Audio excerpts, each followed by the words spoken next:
Welcome to Sam institute daily current affairs 2024 September 2.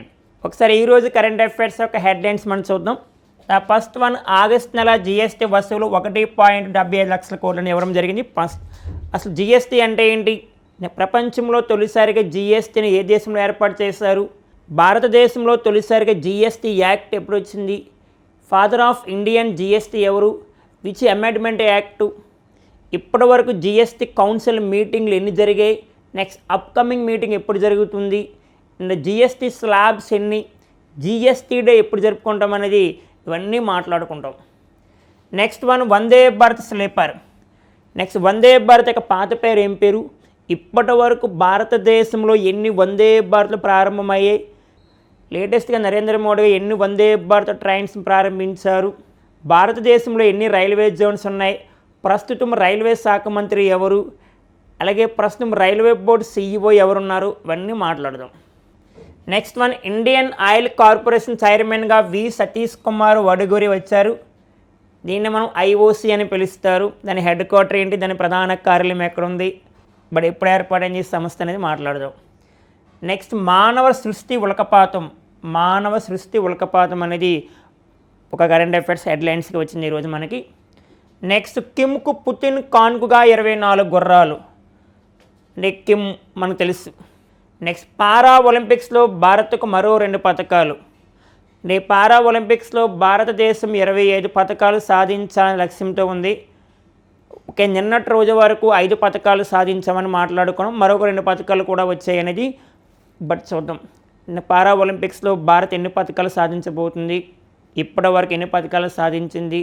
దాంట్లో gold ఎవరు సాధించారు? ఇవన్నీ మాట్లాడదాం. The first current affairs, August నెల జిఎస్టీ వసూలు 1.75 లక్షల కోట్లు అనేది ఇవ్వడం జరిగింది. ఇంకా ఫస్ట్ ఒకసారి బ్యాక్గ్రౌండ్ చూద్దాం జిఎస్టీ గురించి. గూడ్స్ అండ్ సర్వీస్ ట్యాక్స్, వస్తు సేవల పన్ను అని పిలుస్తారు. ప్రపంచంలోనే తొలిసారిగా జిఎస్టీని ఏ దేశంలో ఏర్పాటు చేశారంటే ఫ్రాన్స్.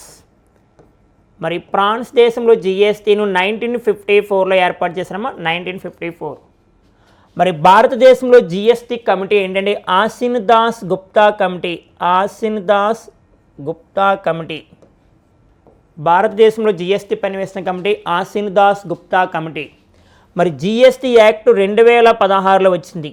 భారతదేశంలో జిఎస్టీ యాక్ట్ ఏ ఇయర్లో వచ్చిందేమో 2016. మరి జిఎస్టీ పైన వేసిన రాజ్యాంగ సవరణ చట్టము, ఏ రాజ్యాంగ సవరణ చట్టము ద్వారా జిఎస్టీ రావడం జరిగిందంటే 101 అమెండ్మెంట్ యాక్ట్. రాజ్యాంగ సవరణ చట్టాన్ని ఇంగ్లీష్లో ఏమని పిలుస్తామో అమెండ్మెంట్ యాక్ట్, 101వ రాజ్యాంగ సవరణ చట్టము. మరి భారతదేశంలో జిఎస్టీ ఎప్పుడు అమల్లోకి వచ్చిందంటే 2017 జులై 1న జిఎస్టీ అమల్లోకి వచ్చింది. మరి GST day every year GST day ఎప్పుడు జరుపుకుంటామంటే జులై 1.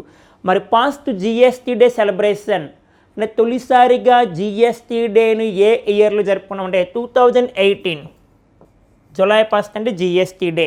అదే ఇయర్లో మరొక ఇంపార్టెన్స్ ఉందమ్మా, అంటే అదే డేటు జులై 1 మరొక ఇంపార్టెన్స్ గమనించాలి. SBI day, formation day. అంటే స్టేట్ బ్యాంక్ ఆఫ్ ఇండియా ఎప్పుడు ఏర్పాటైందంటే 1955 జులై 1న ఏర్పాటైంది. మరి భారతదేశంలో జిఎస్టీ స్లాబ్స్ అంటే ట్యాక్సెస్ గమనించాలి. 0% and 5%, next 12%, next 18%, last one 28%. 0%, 5%, 12%, 18%, 28% okay GST యొక్క ట్యాక్సెస్. మరి highest GST collection in India అంటే జిఎస్టీ యొక్క వసూలు ఒక నెలలో అంటే 1వ తారీఖు నుంచి 30 లేదా 31 అంటే ఆ మంత్లో జిఎస్టీ వలన భారతదేశానికి ఇండియన్ గవర్నమెంట్కి ఎంత ఆదాయం వచ్చిందనేది ఎవ్రీ మంత్ 1వ తారీఖున మనకి రిలీజ్ చేస్తారు. అంటే లాస్ట్ మంత్లో రిలీజ్ అయింది. అంటే మనకి ఆగస్ట్ నెలలో సాధించిన జిఎస్టీ వసూలు సెప్టెంబర్లో మనకి రిలీజ్ అవుతాయి. అంటే ఆగస్ట్ నెల జిఎస్టీ వసూలు ఎంత సాధించాం గమనించాలి. అయితే ఆగస్ట్ నెలలో ఈసారి 2024లో ఎంత వచ్చిందమ్మో 1.75 లక్షల కోట్ల ఆదాయం రావడం జరిగింది. మరి భారతదేశంలో ఇప్పటి వరకు జిఎస్టీ వసూలు ఎక్కువగా ఏ నెలలో వచ్చాయి, ఏ మంత్లో వచ్చాయి గమనించాలి. Highest GST collection India 2024 2024 April. మరి ఏప్రిల్ మంత్లో ఎంత జిఎస్టీ వసూలు సాధించామంటే 2.10 లక్షల కోట్లు. Very very important.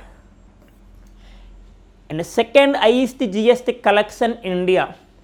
అంటే రెండవ జిఎస్టీ వసూలు ఎప్పుడు వచ్చాయంటే మనకి 2023 ఏప్రిల్ మంత్. 2023 ఏప్రిల్ మంత్లో జిఎస్టీ వసూలు ఎంత వచ్చాయో 1.87 లక్షల కోట్లు. 1.87 లక్షల కోట్ల ఆదాయం వచ్చింది గవర్నమెంట్ ఆఫ్ ఇండియాకి. ఇప్పటి వరకు హైయెస్ట్ జిఎస్టీ కలెక్షన్ ఏ మంత్లో ఎక్కువ వసూలు చేసాం? 2024 ఏప్రిల్ మంత్లో. ఏప్రిల్ మంత్ ఎంత? 2.10 లక్షల కోట్లు. సెకండ్ వన్ అయితే 2023 ఏప్రిల్ 1.87 లక్షల కోట్ల ఆదాయం వచ్చింది. మరి జిఎస్టీ కౌన్సిల్ మీటింగ్ ఎందుకు జరుగుతుందంటే పన్నులు అంటే ట్యాక్సెస్ ఉపసంహరణ. ఒక వస్తువు పైన ట్యాక్స్ పెంచాలన్నా ట్యాక్స్ తగ్గించాలన్నా మనకి ఆర్థిక శాఖ మంత్రి ఆధ్వర్యంలో జరుగుతుంది. అంటే జిఎస్టీ కౌన్సిల్ చైర్మన్గా ఎవరు ఉంటారంటే కేంద్ర ఆర్థిక శాఖ మంత్రి ఉంటారు, సెంట్రల్ ఫైనాన్స్ మినిస్టర్ ఉంటారు. మరి ప్రస్తుతం జిఎస్టీ కౌన్సిల్ చైర్మన్ ఎవరు? నిర్మలా సీతారామన్ గారు జిఎస్టీ కౌన్సిల్ చైర్పర్సన్గా ఉన్నారు. అలా కాకుండా జిఎస్టీ బ్రాండ్ అంబాసిడర్ అంటే ప్రచారకర్త లేదా ఐకాన్ అని పిలుస్తారు. జిఎస్టీ బ్రాండ్ అంబాసిడర్గా ఎవరంటే అమితాబ్ బచ్చన్ గారు ఉన్నారు. నెక్స్ట్ అమితాబ్ బచ్చన్కి 2024లో లతా మంగేష్కర్ అవార్డు వచ్చింది. 2024లో అమితాబ్ బచ్చన్ గారికి ఒక అవార్డు వచ్చింది. ఏ award? Dinanath Lata Mangeshkar award. Lata Mangeshkar award వచ్చింది. మరి జిఎస్టీ కౌన్సిల్ మీటింగ్ లేటెస్ట్గా లాస్ట్ వన్ ఎప్పుడు జరిగిందంటే 53rd గమనించాలి. 53వ జిఎస్టీ కౌన్సిల్ మీటింగ్ 2024 జూన్ 22న జరిగింది. జూన్ 22. మరి 54వ GST council meeting 2024 September 9 upcoming ఇంకొక 7 డేస్లో జరగబోతుంది. దీంట్లో ఎటువంటి నిర్ణయాలు తీసుకుంటారు మన కేంద్ర ఆర్థిక శాఖ మంత్రి వారు అని చూడాలి. Okay, 54 GST council meeting 2024 September 9. Father of అంటే మనకి జిఎస్టీ కౌన్సిల్ చైర్మన్ ఎవరున్నారు? Nirmala Sitharaman. GST brand ambassador అయితే ఎవరున్నారు? అమితాబ్ బచ్చన్ గారు. జిఎస్టీ పైన ఏ కమిటీ వేశారమ్మా? Asim Das Gupta committee. GST slabs ఎన్ని ఉన్నాయి? 5. 0%, 5%, 12%, 18% అండ్ 28%. జిఎస్టీ యొక్క రాజ్యాంగ సవరణ చట్టం ఏంటి? 101.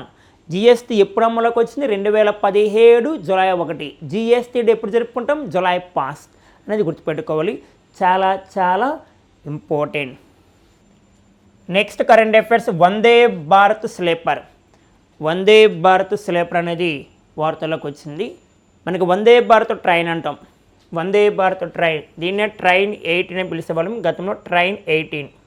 వందే భారత్ ట్రైన్ని గతంలో ట్రైన్ 18గా పిలిచేవాళ్ళం. మనకి వందే భారత్ ట్రైన్ మన కేంద్ర ప్రభుత్వం మేక్ ఇన్ ఇండియా స్కీమ్లో భాగంగా తీసుకొచ్చామా? మేక్ ఇన్ ఇండియా స్కీమ్లో భాగంగా తీసుకురావడం జరిగింది. మరి ఫస్ట్ వందే భారత్ ఎప్పుడు ప్రారంభమైంది? ఫస్ట్ వందే భారత్ 2019 ఫిబ్రవరి 15న ఢిల్లీ టు వారణాసి ఉత్తరప్రదేశ్. మన తెలుగు రాష్ట్రాల ఫస్ట్ వందే భారత్ ఎప్పుడు స్టార్ట్ అయింది? వరుస క్రమంలో ఎన్నో వందే భారత్ అంటే 8th వందే భారత్. మన తెలుగు రాష్ట్రాల్లో 8th వందే భారత్ని ప్రారంభించారు. ఎప్పుడు ప్రారంభించారు అంటే 2023 జనవరి 15. సికింద్రాబాద్ నుంచి విశాఖపట్నం వరకు ప్రారంభించారు. సికింద్రాబాద్ నుంచి విశాఖపట్నం వరకు మన తెలుగు రాష్ట్రాల్లో 8th వందే భారత్ని ప్రారంభించడం జరిగింది. ఇప్పటి వరకు 100కు పైగా 100కు పైగా వందే భారత్ ట్రైన్లు అనేవి మనకి జర్నీ చేస్తున్నాయి, ప్రయాణం చేస్తున్నాయి. 100కు పైగా వందే భారత్ ట్రైన్లు. లేటెస్ట్గా భారతదేశ ప్రధాని నరేంద్ర మోడీ గారు 2024 ఆగస్టు 31న శనివారం రోజున 3 వందే భారత్ను ప్రారంభించారు. 3 వందే భారత్ ట్రైన్స్ని ప్రారంభించారు. అవి గుర్తుపెట్టుకోవాలమ్మా. ఒకటి చెన్నై టు నాగర్కోయిల్ వరకు ప్రారంభించారు. And second one Madurai to Madurai to Bengaluru. And third one మనం గమనిస్తే మేరట్ సిటీ నుంచి లక్నో. లేటెస్ట్గా ఇటీవల కాలంలో నరేంద్ర మోడీ గారు ఒక 3 వందే భారత్ ట్రైన్స్ని ప్రారంభించారు ఆగస్టు మంత్లోనే.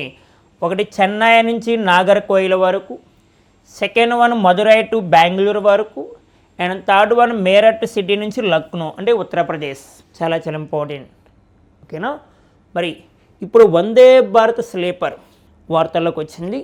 అంటే 3 నెలల్లో ప్రయాణికులకు అందుబాటులో ఒక 3 months అంటే మేబీ డిసెంబర్ ఎండింగ్ లోపు మనకి అందుబాటులో వస్తాయంట.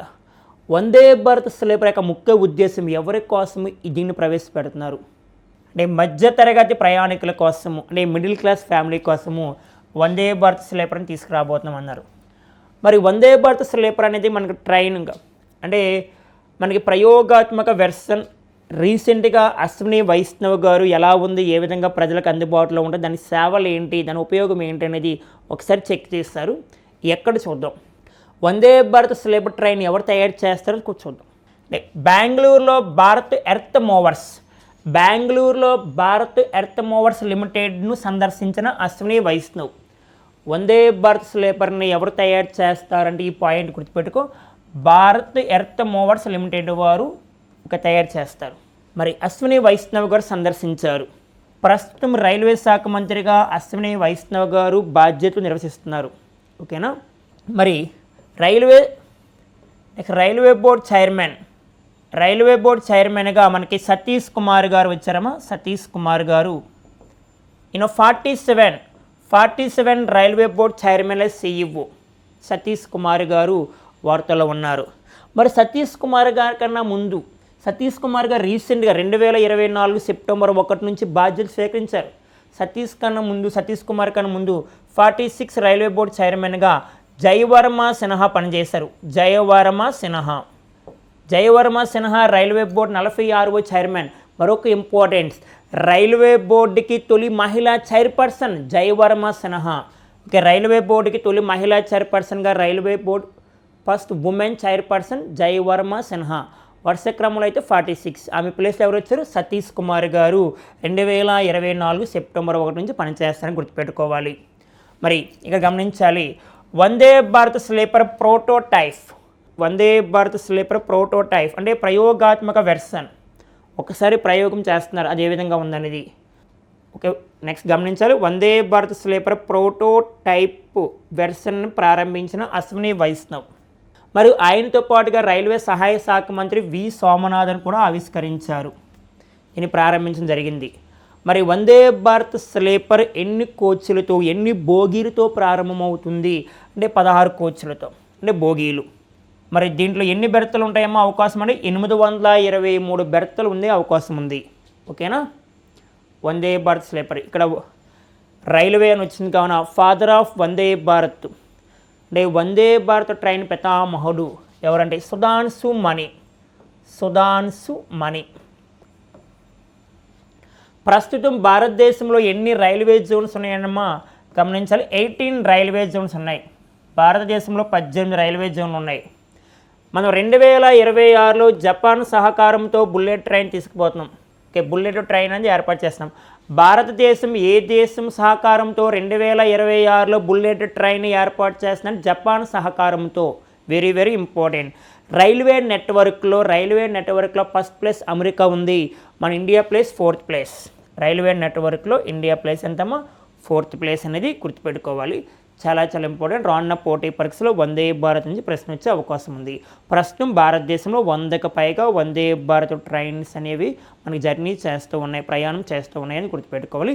రీసెంట్గా నరేంద్ర మోడీగా ప్రారంభించిన 3 వందే భారత్లు గుర్తుపెట్టుకో. Chennai to Nagercoil, second one Madurai to Bengaluru, third one Meerut to Lucknow. Next current affairs అమ్మా. ఇండియన్ ఆయిల్ కార్పొరేషన్ చైర్మన్గా సతీష్ కుమార్ వడుగురి. ఓకేనా. ఇండియన్ ఆయిల్ కార్పొరేషన్ చైర్మన్గా సతీష్ కుమార్ వడుగురి అని వచ్చారు. IOC అని పిలుస్తారు. IOC Indian oil corporation. మరి IOCని ఎప్పుడు ఏర్పాటు చేశారంటే గమనించాలమ్మా 1959 జూన్ 30. దీని యొక్క ప్రధాన కార్యాలయమా న్యూఢిల్లీ ఉందని గుర్తుపెట్టుకోవాలి. మరి సతీష్ కుమార్ వడ్గురి ఎవరి స్థానంలో వచ్చారు అంటే శ్రీకాంత్ మాధవ్ వైద్య. ఓకేనా, శ్రీకాంత్ మాధవ్ వైద్య స్థానంలో రావడం జరిగింది. మనం సింపుల్గా ఎస్ఎం వైద్య అని పిలుస్తారు. ఇటీవల కాలంలో వార్తలో ఉన్న వ్యక్తులు గురించి చాలా ఇంపార్టెంట్. అంటే సతీష్ కుమార్ వడ్గురి అంటే దేనికి చైర్మన్ అమ్మా ఐఓసి చైర్పర్సన్గా వచ్చారని గుర్తుపెట్టుకోవాలి. అలాగే మనకి నిన్నటి రోజున ధర్మేంద్ర వార్తలోకి వచ్చారు. ధర్మేంద్ర గారు ఢిల్లీ సిఎస్ అని మాట్లాడుకున్నాం. ఢిల్లీ సిఎస్ ఓకే చీఫ్ సెక్రటరీగా వచ్చారమ్మా, ఆయన పేరు ధర్మేంద్ర. అలాగే సిఐఎస్ఎఫ్ డైరెక్టర్ జనరల్ అంటే central industrial security force. CISF director జనరల్గా ఎవరు వచ్చారమ్మా రాజ్విందర్ సింగ్ భట్టి. గమనించాలి, రాజ్విందర్ సింగ్ భట్టి సిఐఎస్ఎఫ్ డైరెక్టర్ జనరల్గా వచ్చారు. గతంలో సిఐఎస్ఎఫ్ డైరెక్టర్ జనరల్గా నేనా సింగ్ గారు ఉండేవారు. నేనా సింగ్ ప్లేస్లో రాజ్విందర్ సింగ్ భట్టి లేటెస్ట్గా రావడం జరిగింది. ఓకేనా. అలాగే సతీష్ కుమార్ గారు మనకి 47 రైల్వే బోర్డ్ చైర్పర్సన్గా రావడం జరిగింది. 47 రైల్వే బోర్డ్ చైర్పర్సన్ లేదా సిఇఓ. మరి ప్రీతి సుదాన్ గారు ఇటీవల కాలంలో వార్తలకు వచ్చారమ్మా యూపీఎస్సీ చైర్పర్సన్గా ప్రీతి సుదాన్, యూనియన్ పబ్లిక్ సర్వీస్ కమిషన్గా ప్రీతి సుదాన్ గారు వార్తల్లో ఉన్నారు, గుర్తుపెట్టుకోవాలి. సతీష్ కుమార్ వడ్గూర్ అయితే ఐఓసి చైర్పర్సన్గా రావడం జరిగింది. నెక్స్ట్ ధర్మేంద్ర అయితే ఢిల్లీ సిఎస్గా రావడం జరిగింది. రాజ్విందర్ సింగ్ భట్టి అయితే సిఐఎస్ఎఫ్ డైరెక్టర్ జనరల్గా రావడం జరిగింది. సతీష్ కుమార్ రైల్వే బోర్డ్ చైర్పర్సన్గా వచ్చారు. ప్రీతి సుదాన్ గారు యూపీఎస్సీ చైర్పర్సన్ అనేది గుర్తుపెట్టుకోవాలి. వార్తల్లో ఉన్న ముఖ్యమైన వ్యక్తుల గురించి ప్రశ్నలు అడగడం జరుగుతుంది. నెక్స్ట్ కరెంట్ అఫైర్స్ గమనిస్తే మానవ సృష్టి ఉల్కపాతం అనేది ఒక హెడ్లైన్ రావడం జరిగింది. దేనికోసం అంటే మనకి గ్రహ శకలాలు అంటాం. ఓకే, గ్రహ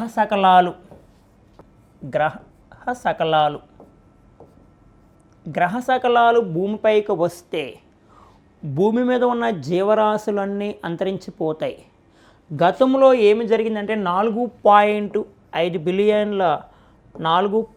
బిలియన్ల క్రితము భూమిని ఒక గ్రహ శకలం తాకడం వలన భూమిపైన ఉన్న డైనోసార్లు చనిపోయాయని మనకు తెలుసు. డైనోసార్లు గ్రహ శకలాల వలన మనకి ప్రమాదం ముంచుకొచ్చే అవకాశం ఉంది. జీవరాశులు జీవ సంపద మొత్తం కోల్పోయే అవకాశం ఉన్నాం. ఇప్పుడు వాటిని మనం కాపాడుకోవాలి, జీవ సంపదని మన చుట్టూ ఉన్న ప్రపంచాన్ని కాపాడుకోవాలి గ్రహ శకలాల నుండి. అయితే మనకి డైమోర్పాస్ అనే గ్రహ శకలం, దీనివల్ల ఎటువంటి ప్రమాదం లేదని శాస్త్రవేత్తలు చెప్పడం జరుగుతుంది. డైమోర్పస్ గ్రహ శకలం, దీన్నే డిడిమోస్ అని పిలుస్తారు. ఇక డైమోర్పస్ గ్రహ శకలము మానవ సృష్టి, మానవుడు చెప్పినట్టుగా వింటది. సింపుల్గా చెప్పాలంటే మానవుడు తయారు చేసుకుని అంటే మన చేతిలో కంట్రోల్గా ఉంటుంది. దీనివల్ల ఎటువంటి ప్రమాదం లేదు. కానీ డైమోర్పస్ నుంచి కూడా రాళ్ళు దుమ్మి ధూళి కూడా వస్తుంది, దానివల్ల ప్రమాదం వచ్చే అవకాశం ఉంది అంటే శాస్త్రవేత్తలు ఎటువంటి ప్రమాదం లేదు అంటున్నారు. మరి గ్రహ శకలాలు ఎందుకు దీన్ని తీసుకురావడం జరిగింది అంటే డైమోర్పస్ గ్రహ శకలాన్ని ఎవరు తీసుకున్నారు? ఇక్కడ గ్రహ శకలాలు ఒక్కసారి వింటే భూగోళం వైపు దూసుకొస్తూ ముప్పుగా మారిన గ్రహ శకలాలను దారి మళ్లించడానికే డైమోర్పస్ గ్రహ శకలాన్ని మేము తీసుకున్నామని చెప్తున్నారు. ఎవరు ఇక్కడ డైమోర్పస్ గ్రహ శకలాన్ని ఎన్నుకోవడానికి అంటే కారణం అంటే నాసా సైంటిస్టులు ఏం చెప్తున్నారంటే గ్రహ శకలాల వల్ల ఎటువంటి ప్రమాదం లేదు అని చెప్తున్నారు. మరి నాసా సైంటిస్టులు డబుల్ ఆస్టరాయిడ్ రీడైరెక్షన్ టెస్ట్, సింపుల్గా డార్ట్ అని పిలుస్తారు. డార్ట్ అనే ప్రయోగంలోనే డైమోర్పస్ గ్రహ శకలాన్ని మనం పంపిస్తున్నాం, దానివల్ల ఎటువంటి ఎఫెక్ట్ రాదు అని చెప్పడం జరుగుతుంది. మరి ఇక్కడ నాసా సైంటిస్టులని దీనిపైన పరిశోధన చేస్తున్నారు. డైమోర్పస్ గ్రహ శకలంని తీసుకోవడం జరిగింది. గ్రహ శకలాల వలన మానవుడికి ముప్పు ఉంది, జీవరాశులు చనిపోయే అవకాశం ఉంది. ఓకేనా, రానున్న కాలంలో దీన్ని కాపాడుకోవడం మన ముఖ్య ఉద్దేశం. మరి నాసా అంటే national aeronautical space administration. NASA 1958లో ఏర్పాటైంది. రీసెంట్గా నాసా వారు అంతరిక్ష రంగం పైన అనేక పరిశోధనలు చేస్తున్నారు. నాసా వారు చంద్రుని పైన రైల్వే స్టేషన్ కూడా ఏర్పాటు చేయాలని ప్లానింగ్ చేస్తున్నాము. చంద్రుని పైన రైల్వే స్టేషన్ని నిర్మించబోతున్నారు నాసా వారు అనేది గుర్తుపెట్టుకోవాలి. నెక్స్ట్ రీసెంట్గా అంతరిక్ష రంగంలో జినియా అనే పుష్పాన్ని గుర్తించడము. జినియా అనే పుష్పాన్ని ఎవరు గుర్తించారంటే నాసా వారు అనేది గుర్తుపెట్టుకోవాలి. జినియా అనే పుష్పాన్ని అంతరిక్ష రంగంలో గుర్తించింది ఎవరంటే నాసా అనే సంస్థ వారు, అమెరికా అంతరిక్ష పరిశోధన సంస్థ వారు. చంద్రుని పైన మొక్కల పెంపకాన్ని కూడా తీసుకురాబోతున్నారు. ఇవన్నీ లేటెస్ట్ పాయింట్స్ అమ్మా, లేటెస్ట్గా వచ్చిన అప్డేట్ పాయింట్స్. చంద్రుని పైన మొక్కల పెంపకం నాసా వారు, చంద్రుని పైన రైల్వే స్టేషన్ కూడా తీసుకురాబోతున్నారు నాసా వారు. అంతరిక్ష రంగంలో జినియా అనే పుష్పాన్ని గుర్తించింది కూడా నాసా వారిని గుర్తుపెట్టుకోవాలి. అలాగే 2024లో ఆర్టిమాస్ 2 అనే ప్రయోగం కూడా చేస్తున్నారు. ఆర్టిమాస్ 2 ప్రయోగము. ఈ ఆర్టిమాస్ 2 ప్రయోగం ద్వారా చంద్రునిపైకి 4 మెంబర్స్ని పంపిస్తున్నారు నాసా వారు. Read Wiseman, Victor Glover, next Christina Koch, Jeremy Anson. NASA వారు 2024లో చంద్రునిపైకి వెళ్ళబోతున్నారు 4 మెంబర్స్. ఏ ప్రయోగం ద్వారా అంటే ఆర్టిమాస్ 2 ప్రయోగం ద్వారా. దాంట్లో ఎవరెవరమ్మా? Reid Wiseman, Victor Glover, Christina Koch, Jeremy Hansen. దీంట్లో మహిళ ఎవరు? రీడ్ వైస్మాన్, క్రిస్టినా కోచ్ అంటే క్రిస్టినా కోచ్ మహిళ.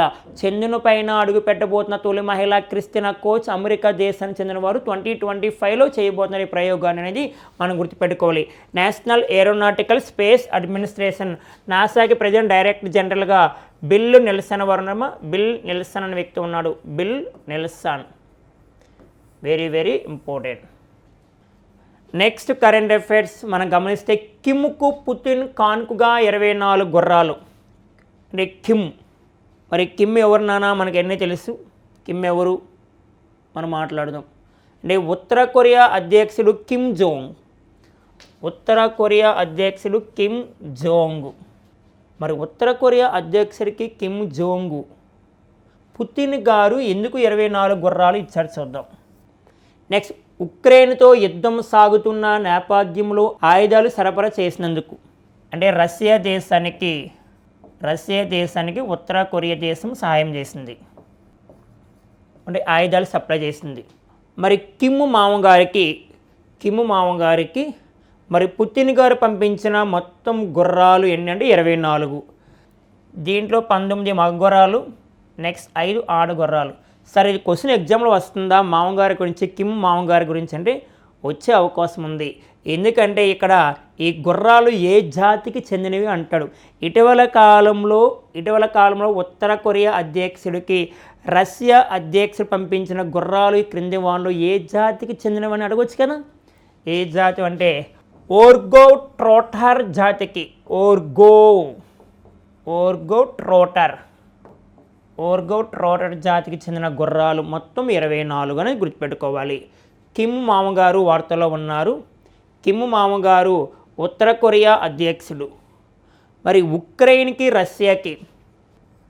రష్యా వర్సెస్ ఉక్రెయిన్కి మనకి 2022 ఫిబ్రవరి 24న యుద్ధం ప్రారంభమైంది. ఈ సమయంలో రష్యా దేశానికి ఆయుధాలను సప్లై చేసింది. ఏ దేశం అంటే ఉత్తర కొరియా వారు. అందువలన దాని గుర్తింపుగా ఇప్పుడు గుర్రాలను ఇవ్వడం జరిగింది. ఓకేనా, గుర్తుపెట్టుకో. ఆ గుర్రాల జాతి ఓర్గో ట్రోటర్. మరి ఉక్రెయిన్ వార్తలో ఉంది. ఇటీవల కాలంలో మన భారతదేశ ప్రధాని 2024 ఆగస్టులో ఒక 3 రోజుల పాటు పోలాండ్ మరియు ఉక్రెయిన్ దేశానికి అక్కడ పర్యటన చేశాడు. ఆ సమయంలో ఉక్రెయిన్ వర్సెస్ భారత్కి 4 ఒప్పందాలు జరిగాయి. గుర్తుపెట్టుకోవాలమ్మా. ఒకటి వ్యవసాయము, ఆహార పరిశ్రమ అండ్ థర్డ్ వన్ ఔషధాలు, సాంస్కృతికపరమైన అంటే అంశాల గురించి ఒప్పందం జరిగింది. 4 ఒప్పందాలు: వ్యవసాయము, ఆహార పరిశ్రమ, ఔషధం, సాంస్కృతికపరమైన ఒప్పందాలు ఇటీవల కాలంలో భారతదేశానికి మరియు ఉక్రెయిన్కి 2024 ఆగస్టులో దౌత్య సంబంధాల ద్వారా జరగడం జరిగింది. అంటే పోలాండ్ మరియు ఉక్రెయిన్ మన భారతదేశ ప్రధాని వెళ్ళడం జరిగింది. ఉక్రెయిన్ అధ్యక్షుడు జెలెన్స్కీ గారు శాంతి ఒప్పందాన్ని భారతదేశంలో ఏర్పాటు చేస్తాము, దానికి ఆహ్వానం ఇవ్వండి అనేది భారతదేశ ప్రధానమంత్రి కోరడం జరిగింది. ఉక్రెయిన్ క్యాపిటల్ ఏమో కీవ్, ఉక్రెయిన్ రాజధాని కీవ్ అనేది గుర్తుపెట్టుకోవాలి, చాలా చాలా ఇంపార్టెంట్. నెక్స్ట్ కరెంట్ అఫైర్స్ మనం గమనిస్తే పారా ఒలింపిక్స్లో భారత్కు మరో 2 పథకాలు. పారా ఒలింపిక్స్ దివ్యాంగులు అంటే డిజాబిలిటీస్ ఆడే ఆటలు. మనం ఆల్రెడీ పారా ఒలింపిక్స్ గురించి నిన్న కూడా డిస్కషన్ చేస్తాం మా కరెంట్ అఫైర్స్లో. పారా ఒలింపిక్స్ ఒకసారి మళ్ళీ 2024 ఆగస్ట్ 28న ప్రారంభమయ్యాయి. సెప్టెంబర్ 8వ తారీఖున ముగుస్తాయి. ఎక్కడ జరుగుతున్నాయి? ప్యారిస్లో. అంటే పారా ఒలింపిక్స్ ఇది 17th ఎడిషన్, 17వ పారా ఒలింపిక్స్ అని గుర్తుపెట్టుకోవాలి. పారా ఒలింపిక్స్ ఫస్ట్ ప్రారంభమైంది 1960 అని మాట్లాడుకున్నాం ఇటలీ. కానీ ఇటలీ రాజధాని రోమ్లో జరిగాయి. ఒలింపిక్స్ ఎక్కడైతే జరుగుతాయో పారా ఒలింపిక్స్ కూడా అక్కడే జరుగుతాయని మాట్లాడడం. ఒలింపిక్స్ ప్రారంభమైంది అయితే మనకి 1896లో ఫస్ట్ ఎడిషన్. పారా ఒలింపిక్స్ స్టార్ట్ అయింది 1960 ఫస్ట్ ఎడిషన్. ఒలింపిక్స్ లేటెస్ట్గా 2024లో 33వ ఎడిషన్. పారా ఒలింపిక్స్ అయితే 17th ఎడిషన్ గమనించాలి. ఒలింపిక్స్లో భారత్ 6 పథకాలు సాధించింది.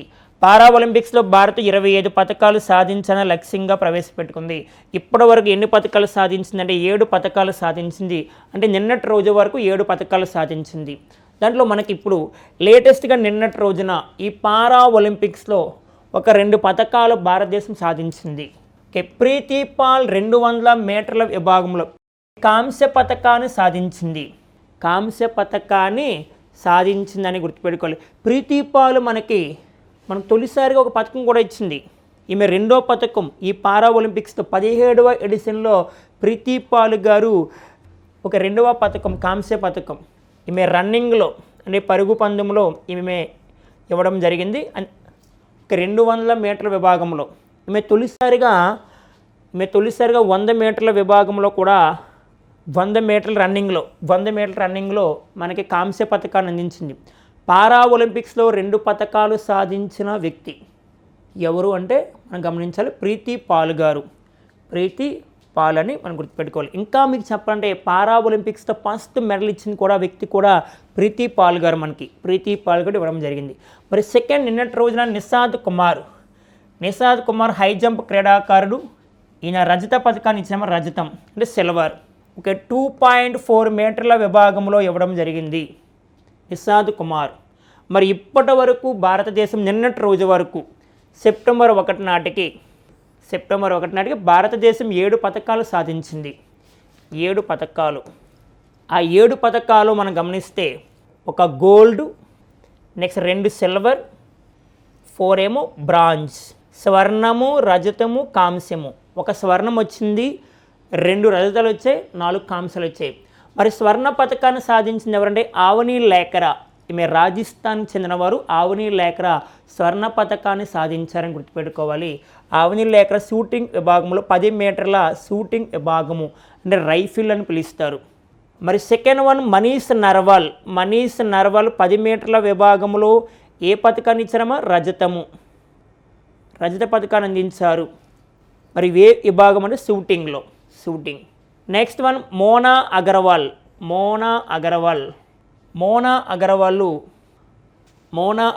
కూడా మనకి 10 మీటర్ల విభాగంలో మనకి సిల్వర్ ఇచ్చారు. సిల్వర్ మెడల్ అనేది ఇవ్వడం జరిగింది. నెక్స్ట్ ప్రీతి పాల్ గారు 100 మీటర్ విభాగంలో రన్నింగ్లో రావడం జరిగింది. రూబినా ఫ్రాన్సిస్ 10 మీటర్ల విభాగంలో షూటింగ్ విభాగంలో రావడం జరిగింది అనేది మనం గుర్తుపెట్టుకోవాలి. మొత్తం 7 పథకాలు సాధించారు ఇప్పటి వరకు. ఎవరెవరు? ఆవని లేఖరా, మనీష్ నర్వాల్, మోనా అగర్వాల్, ప్రీతి పాల్, రూబినా ఫ్రాన్సిస్. ప్రీతి పాల్ గారికి 2 పథకాలు వచ్చాయి. మరొక వ్యక్తి నిషాద్ కుమార్ రజత పథకం సాధించారు. అంటే నిషాద్ కుమారు మరియు మనీష్ నర్వాల్ అయితే ఏ పథకాలు ఇచ్చారు? రజతము. ఆవు నీళ్ళ లేకర ఏ పథకాన్ని ఇచ్చారు? గోల్డ్ అని గుర్తుపెట్టుకోవాలి. రూబినా ఫ్రాన్సిస్ ఏంటి, ఏ పథకం అందించారమ్మా? కాంస్యము. ప్రీతి పాల్ గారు కూడా కాంస్య పథకము. మోనా అగర్వాల్ కూడా కాంస్య పథకాన్ని ఇవ్వడం జరిగిందనేది గుర్తుపెట్టుకోవాలి. అయితే లాస్ట్ పారా ఒలింపిక్స్లో భారతదేశము టోక్యో పారా ఒలింపిక్స్లో 19 మెడల్స్ సాధించిందనేది మనం చెప్పుకున్నాం. ఒలింపిక్స్ని ఎవరు కండక్ట్ చేస్తారు? ఐఓసి, ఇంటర్నేషనల్ ఒలింపిక్ కమిటీ వారు ఎవ్రీ 4 ఇయర్స్కి. ఒలింపిక్స్ మరియు పారా ఒలింపిక్స్ కూడా ఎవ్రీ 4 ఇయర్స్కి 1 టైం జరుగుతాయని గుర్తుపెట్టుకోవాలి. నెక్స్ట్ కరెంట్ అఫైర్స్ గమనిస్తే మహిళల బిగ్ బాస్ T20 లీగులో 6 భారత క్రికెటర్లు. మరి ఈ 6 ఎవరు? మహిళల T20 క్రికెటర్గా ఉన్న కెప్టెన్ హర్మన్ ప్రీత్ కౌర్కు నిరాశ, అంటే ఈమె దీంట్లో పాల్గొనలేదు. ప్రస్తుతం మహిళ T20 కెప్టెన్గా ఎవరు ఉన్నారంటే హర్మన్ ప్రీత్ కౌర్ గారు ఉన్నారు. మరి అక్టోబర్ 27 నుంచి ఆస్ట్రేలియాలో టోర్నీ ప్రారంభమవుతుంది. అంటే 2024 అక్టోబర్ 27 నుంచి ఆస్ట్రేలియాలో టోర్నీ ప్రారంభమవుతుంది. మరి ఈ 6 ఎవరెవరికి అవకాశం వచ్చింది దీంట్లో చూద్దామా. ఫస్ట్ వన్ స్మృతి మందాన అంటే T20 వైస్ కెప్టెన్గా మహిళలకి, అంటే మహిళల T20 వైస్ కెప్టెన్గా స్మృతి మందాన ఉన్నారు. Second one Jemimah, Deepti Sharma and Yastika Bhatia, next Hemalatha and Sikka పాండ్యాలకు అవకాశం వచ్చింది. Okay, Smriti Mandhana, Jemimah, Deepti Sharma and Yastika Bhatia, next Hemalatha, Sikka పాండ్యాలకు మహిళల బిగ్ బాస్ T20 లీగులో 6 అవకాశం కల్పించింది. ఈ టోర్నీ ఎక్కడ జరుగుతుందమ్మా? ఆస్ట్రేలియాలో. అలాగే మనకి 9th women T20 world cup 2024లో UAE దేశంలో జరగవలసి ఉంది. అంటే యునైటెడ్ అరబ్ ఎమిరేట్స్ కంట్రీలో, ఓకేనా, యునైటెడ్ అరబ్ ఎమిరేట్స్లో జరగవలసి ఉంది. Women's 9th T20 cup. అయితే గతంలో ఈ కప్ మనకి బంగ్లాదేశ్లో జరగవలసి ఉందనుకున్నాం. విద్యార్థుల యొక్క రిజర్వేషన్ కారణం వలన అక్కడ అల్లర్లు స్టార్ట్ అయ్యాయి. బంగ్లాదేశ్ ప్రధానిగా షేక్ హసీనా గారు కూడా రాజీనామా చేశారు. ఆ ప్లేస్ నుంచి మరలా UAE దేశానికి దాన్ని బదిలీ చేశారు. ఓకే, మహిళల యొక్క T20 కప్ని. నెక్స్ట్ కరెంట్ అఫైర్స్ గమనిస్తే గాజాలో పోలియో వ్యాక్సినేషన్ ప్రారంభం. గాజా అనేది మనకి వార్తలో ఉంది, చాలా ఇంపార్టెంట్. నెక్స్ట్ గాజా స్ట్రిప్లో పోలియో వ్యాప్తిని నిరోధించడానికి నెక్స్ట్ 64,000 మందికి చేర్చాలని లక్ష్యం. 64,000 మందికి చేర్చాలని లక్ష్యంగా పెట్టుకున్నారు పోలియో వ్యాక్సిన్, అంటే పోలియో టీకాలని. 160 కేంద్రాల్లో టీకాలను ప్రారంభిస్తున్నారు. 160 కేంద్రాల్లో టీకాల ప్రారంభం. ఇది మరి ఎవరి కోసము అంటే 10 సంవత్సరాల కంటే తక్కువ వయసు ఉన్న పిల్లలకు 2 చుక్కలు వేయడం జరుగుతుంది. 10 సంవత్సరాల కంటే తక్కువ వయసు ఉన్న పిల్లలకు 2 చుక్కలు వేయడం జరుగుతుంది. గాజా స్ట్రిక్ అని ఒక గుర్తుపెట్టుకోవాలి. గాజాలో పోలియో వ్యాక్సినేషన్ ప్రారంభం. మొత్తం ఎంతమంది కంటే 64,000 మందికి చేర్చాలని లక్ష్యంగా పెట్టుకున్నారు. 160 కేంద్రాల్లో టీకాలను ఏర్పాటు చేస్తున్నారు అనేది మనం గుర్తుపెట్టుకోవాలి, చాలా ఇంపార్టెంట్. నెక్స్ట్ కరెంట్ అఫైర్స్ బ్రెజిల్లో ఎక్స్ సేవలపై నిషేధం అనే వార్తలోకి వచ్చింది. బ్రెజిల్ దేశంలో ఎక్స్ సేవలు అంటే ఎలాన్ మస్క్ ప్రవేశపెట్టిన ఎక్స్ సేవల్ని బ్రెజిల్లో నిషేధిస్తామనేది వార్తలోకి రావడం జరిగింది. గమనించాము. అంటే బ్రెజిల్ సుప్రీంకోర్టు న్యాయమూర్తి అలెగ్జాండర్ డిమోరిస్ ప్రకటించారు. అంటే బ్రెజిల్ దేశానికి చెందిన సుప్రీంకోర్టు న్యాయమూర్తి అలెగ్జాండర్ డిమోరిస్ ప్రకటించారు. నెక్స్ట్ యాపిల్ గూగుల్కు 5 రోజులు గడువు కూడా ఇచ్చారు. పూర్తిగా దాన్ని బ్యాన్ చేయండి అనేది అక్కడ చెప్పడం జరిగింది. ఇటీవల కాలంలో ఏ దేశంలో ఎక్స్ సేవలు నిషేధించారంటామో బ్రెజిల్ దేశం అనేది గుర్తుపెట్టుకోవాలి. VPN సాయంతో వ్యక్తులు లేదా వ్యాపారస్తులు ఎక్స్లోకి లాగిన్ అయితే $5,000 ఫైన్ వేస్తామనేది చెప్పడం జరిగింది. మరి ఎలాన్ మస్క్ గారు స్పేస్ ఎక్స్ ఫౌండేషన్ అనేది కూడా ఉంది. ఎలాన్ మస్క్ అంతరిక్ష రంగంలో రాకెట్లు పంపించడానికి ఉపయోగపడుతుంది space X foundation. Elon Musk తయారు చేస్తారు అనేది గుర్తుపెట్టుకోవాలి. ఇటీవల కాలంలోనే ఎలాన్ మస్క్ తయారు చేసిన స్పేస్ ఎక్స్ ఫౌండేషన్ ద్వారానే మనకి సునీతా విలియమ్స్ కూడా అంతరిక్ష రంగంలోకి వెళ్ళడం జరిగింది. సునీతా విలియమ్స్ గారు. బ్రెజిల్ ప్రపంచంలో కాఫీ ఉత్పత్తిలో ప్రథమ స్థానమే గుర్తుపెట్టుకోవాలి. బ్రెజిల్. అమెజాన్ ఫారెస్ట్ ఎక్కువ ఉన్న దేశం కూడా బ్రెజిల్ అనేది గుర్తుపెట్టుకోవాలమ్మా. నెక్స్ట్ కరెంట్ అఫైర్స్ గమనించాలి. కోవిడ్ కంటే డెంగీ బాధితులు దీర్ఘకాల రుగ్మతలు అంటే డెంగ్యూ ఫీవర్ అని మనం పిలవడం జరుగుతుంది. సింగపూర్లోని న్యాన్యాంగ్ టెక్నాలజీ విశ్వవిద్యాలయం వార్తలకు వచ్చింది. సింగపూర్లోని న్యాన్యాంగ్ టెక్నాలజీ విశ్వవిద్యాలయం అని చెప్పడం జరిగిందమ్మా. మరి డెంగీ ఫీవర్ దోమల ద్వారా మానవుల్లో వచ్చే వైరస్ ఇన్ఫెక్షన్ డెంగీ ఫీవర్ అనేది.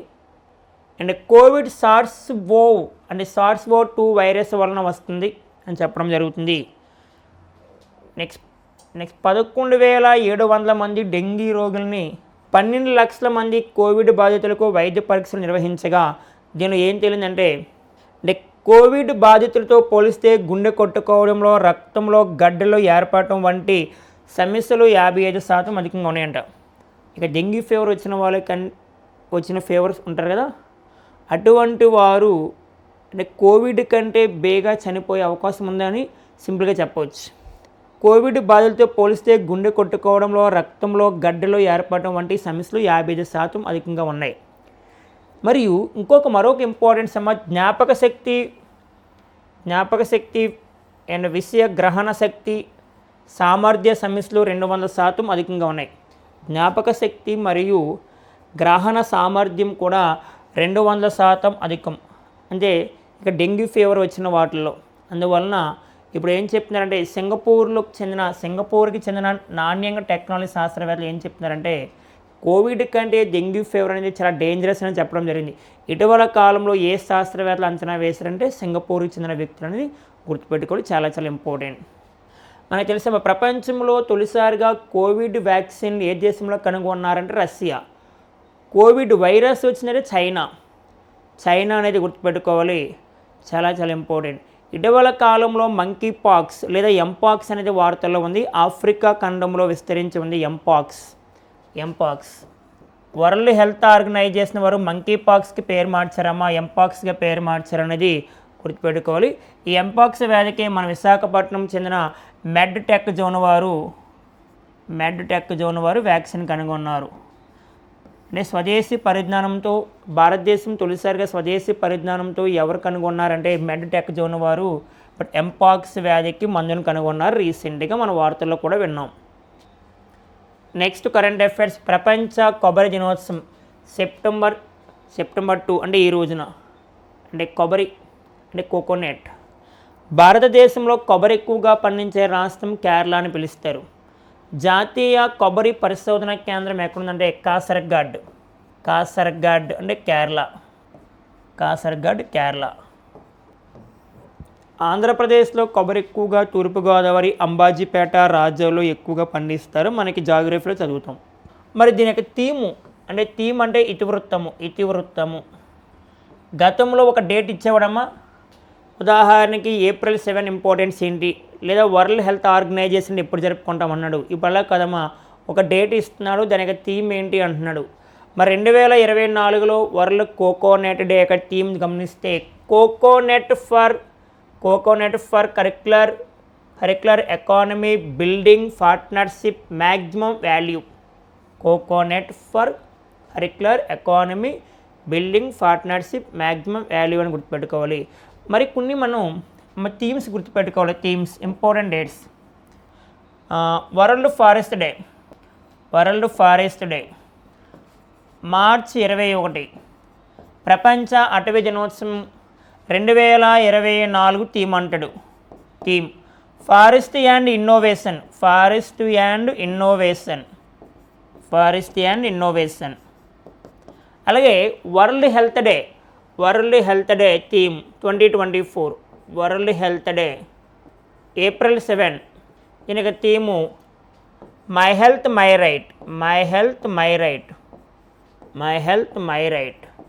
ఇలా కొన్ని డేట్స్ మనము థీమ్ గుర్తుపెట్టుకుంటే పోటీ పరీక్షలో చాలా చాలా ఉపయోగం ఉంటుంది. నెక్స్ట్ కరెంట్ అఫైర్స్ గమనించాలమ్మా. జాతీయ పోషకాహార వారోత్సవం సెప్టెంబర్ 1 నుంచి సెప్టెంబర్ 7 వరకు. పోషకాహార సంస్థ అంటాం మనం తీసుకునే NIN national institute of nutrition జాతీయ పోషకాహార సంస్థ. బట్ హైదరాబాద్లో ఉంది. మరి ఎందుకు వార్తలకు వచ్చి చూద్దామా. నెక్స్ట్, దేశవ్యాప్తంగా పోషకాహారం యొక్క ప్రాముఖ్యత గురించి ప్రజలకు అవగాహన. దేశవ్యాప్తంగా పోషకాహారం యొక్క ప్రాముఖ్యత గురించి ప్రజలకు అవగాహన. మనం తీసుకున్న ఆహారంలో కార్బోహైడ్రేట్స్, ప్రోటీన్స్ ఇవన్నీ ఉండాలి అని చెప్పడం కూడా జరుగుతుంది. అవగాహన కల్పించడానికి ప్రతి సంవత్సరము సెప్టెంబర్ 1 నుంచి 7 వరకు జాతీయ పోషకాహార వారోత్సవం జరుపుకుంటారు. చాలా చాలా ఇంపార్టెంట్. జాతీయ పోషకాహార వారోత్సవము సెప్టెంబర్ 1 నుంచి 7 వరకు అనేది గుర్తుపెట్టుకోవాలి. మరి కేంద్ర ప్రభుత్వం పరిధిలో food and nutrition board FNB, food and nutrition board పోషకాహార లోపాన్ని తగ్గించేందుకు 1982లో జాతీయ గమనించాలి, 1982లో తొలిసారిగా జాతీయ పోషకాహార వారోత్సవాలు నిర్వహించింది. తొలిసారిగా జాతీయ పోషకాహార వారోత్సవాలు 1982లో అనేది గుర్తుపెట్టుకోవాలి. 2024 theme nutrition diet for everyone. Okay, nutrition diet for everyone. 2024 theme ఏంటమ్మా? Nutrition diet for everyone. Okay, thank you. Okay, మన current affairs, Sam institute current affairs మీ ఫ్రెండ్స్కి షేర్ చేయండి. చాలా చాలా ఉపయోగం ఉంటుందమ్మా. రానున్న ఏ పోటీ పరీక్షల కన్నా కరెంట్ అఫైర్స్ అనేది చాలా ఇంపార్టెంట్. డైలీ నోట్స్ పెట్టుకొని రాసుకోండి. ఇక్కడ కంటెంట్ అనేది గమనించండి. ఆ కంటెంట్కి ప్రాధాన్యత ఇవ్వండి. మేము ఆల్రెడీ కంటెంట్ ఇవ్వడం జరుగుతుంది ఇక్కడ. ఆ కంటెంట్ మీరు నోట్స్ రాసుకుంటే సరిపోద్ది, చాలా బాగుంటుంది. Okay, thank you.